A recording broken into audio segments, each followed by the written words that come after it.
আগুনে মৃত্যু বৃদ্ধার। সন্ধে দিতে গিয়ে গোটা ঘরে আগুন লেগে অগ্নিদগ্ধ হয়ে মৃত্যু হলো এক বৃদ্ধার।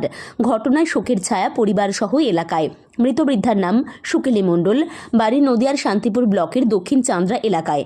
পরিবারের দাবি, গতকাল সন্ধ্যায় ওর বৃদ্ধা সন্ধে দিতে গিয়ে বিছানায় শুয়ে পড়ে, কিন্তু হঠাৎই ঘরের ভিতরে আগুন লেগে যায়। এরপর অগ্নিদগ্ধ হয় বৃদ্ধা। প্রতিবেশীরা ছুটে এসে আগুন নেভানোর চেষ্টা করে, পাশাপাশি বৃদ্ধাকে নিয়ে যায় হাসপাতালে। যদিও বেশ কয়েক ঘন্টা চিকিৎসার পর চিকিৎসকেরা মৃত বলে ঘোষণা করে বৃদ্ধাকে। বৃহস্পতিবার মৃতদেহটি উদ্ধার করে পাশাপাশি ময়না তদন্তের জন্য পুলিশ মর্গে পাঠানো হয়। যদিও বৃদ্ধার আকস্মিক মৃত্যুর ঘটনায় থমথমে গোটা এলাকা। কী হয়েছে বলতে আমি সঠিক বলতে পারবো না। আমি কাজ থেকে আসলাম, চান টান করলাম, ঠিক আছে, দিয়ে আমাদের দুটো বাড়ি, কীরকম বাড়ি, একটা আমি থাকি, আমার মাও থাকে, ওটা আমাদের পুরানো বাড়ি। তা ওইখানটায় সন্ধে বাতি দিতে গিয়ে মানে এই ঘটনাটা ঘটেছে। আমরাও সঠিক বলতে পারবো না, আমরা তখন গিয়ে পৌঁছাই যখন আগুন লিবাচ্ছে তখন।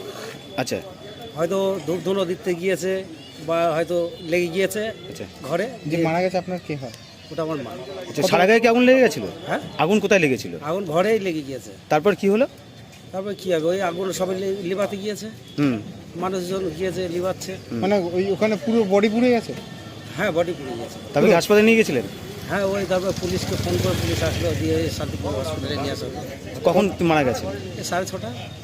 আচ্ছা, আজকে কি পুলিশ ময়নাতদন্তে পাঠাচ্ছে? বডি ময়নাতদন্তে পাঠাচ্ছে আজকে? কোথায়? পোস্টমর্টমে পাঠাচ্ছে? হ্যাঁ, পোস্টমর্টমে পাঠাচ্ছে। বাড়ি কোথায়? বাড়ি চালু। কত বছর বয়সে মারা গেছে? 74 বছর। কি নাম? সুকেশী মণ্ডল। নদিয়ার শান্তিপুর থেকে অঞ্জন শকুলের রিপোর্ট, এন বাংলা নিউজ।